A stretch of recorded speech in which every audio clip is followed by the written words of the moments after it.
Hello আমার প্রিয় ছাত্রছাত্রী বন্ধুরা, আমি তোমাদের অমিতাভ স্যার। সবাইকে আমার YouTube channel practical and theory ক্লাসরুমে স্বাগত জানাচ্ছি। আজকে তোমাদের একটা মজার এক্সপেরিমেন্ট করে দেখাচ্ছি। দেখো, এখানে আমরা বিকারের মধ্যে একটা মোমবাতি স্ট্যান্ডের সাহায্যে বসিয়ে দিচ্ছি।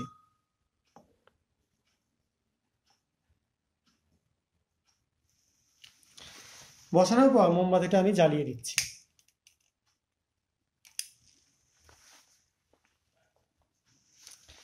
এবার এই বিকারের মধ্যে আমি যোগ করে দিচ্ছি কিছুটা ইয়োলিস কালারের সলিউশন।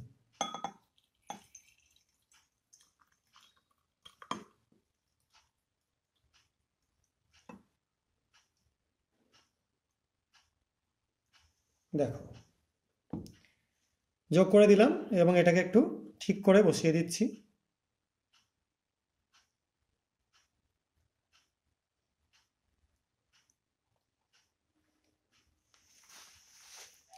এবার আমরা এই সলিউশনটার মধ্যে পার্টিকুলার কিছু কিছু জিনিস যোগ করব।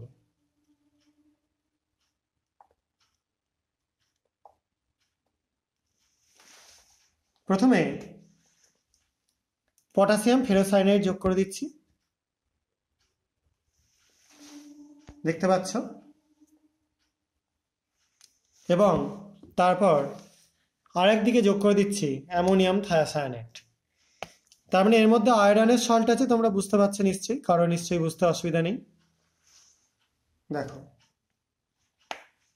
আর আরও একটা ব্যাপার, সলিউশনটা কেমন সেটা বোঝবার জন্য আমরা এখানে একটা পিএইচ পেপার জাস্ট চুবিয়ে তুলে দিচ্ছি। দেখো, পিএইচ পেপারটা লাল হয়ে যাচ্ছে, তার মানে সলিউশনটা যে অ্যাসিডিক, এখান থেকে তোমরা এটা মোটামুটি বুঝতে পারছো। এবার এর মধ্যে আমরা যোগ করব কিছুটা সোডিয়াম কার্বনেট। দেখো,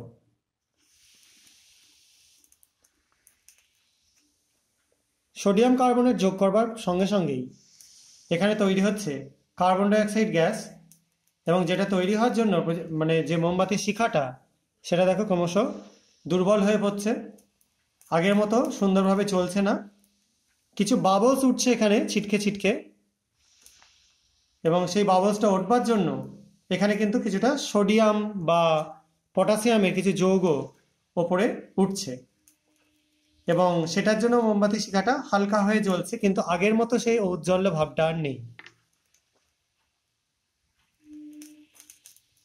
দেখো,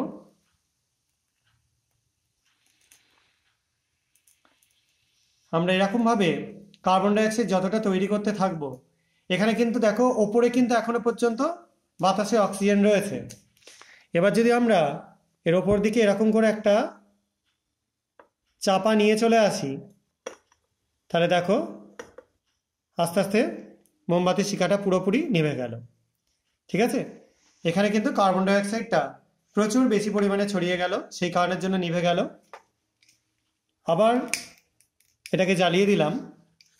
এবার তোমাদের আর একবার জিনিসটা আমি দেখিয়ে দিচ্ছি। কিছুটা এখানে কার্বন ডাইঅক্সাইড তৈরি হওয়ার জন্য আমি কার্বনেটের স্যাম্পেল দিয়ে দিচ্ছি।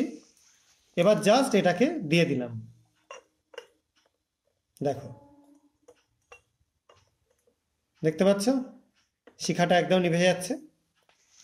এখানে যদি আমরা কার্বন ডাইঅক্সাইড না তৈরি করেই এই জিনিসটা চাপা দিতাম, সেখানেও কিন্তু নিভে যেত, কিন্তু এটা আরও তাড়াতাড়ি হলো, কারণ এই সিস্টেমটার মধ্যে পুরো কার্বন ডাইঅক্সাইড ভরে গিয়েছিল, যার জন্য খুব তাড়াতাড়ি হলো। কার্বন ডাইঅক্সাইড কোনো জিনিসকে জ্বলতে সাহায্য করে না এবং নিজেও জ্বলে না, অর্থাৎ দহনের সহায়কও না এবং দাহ্যও না, সেই কারণের জন্য বিভিন্ন জিনিসকে নিভিয়ে দেয়। তবে ধাতব কোনো আগুন কার্বন ডাইঅক্সাইড নেভাতে পারে না। যদি তোমরা ম্যাগনেসিয়াম রিবন এই কার্বন ডাইঅক্সাইডের মধ্যে ধরো, তাহলে কিন্তু সেটা নিজে জ্বলতে থাকবে।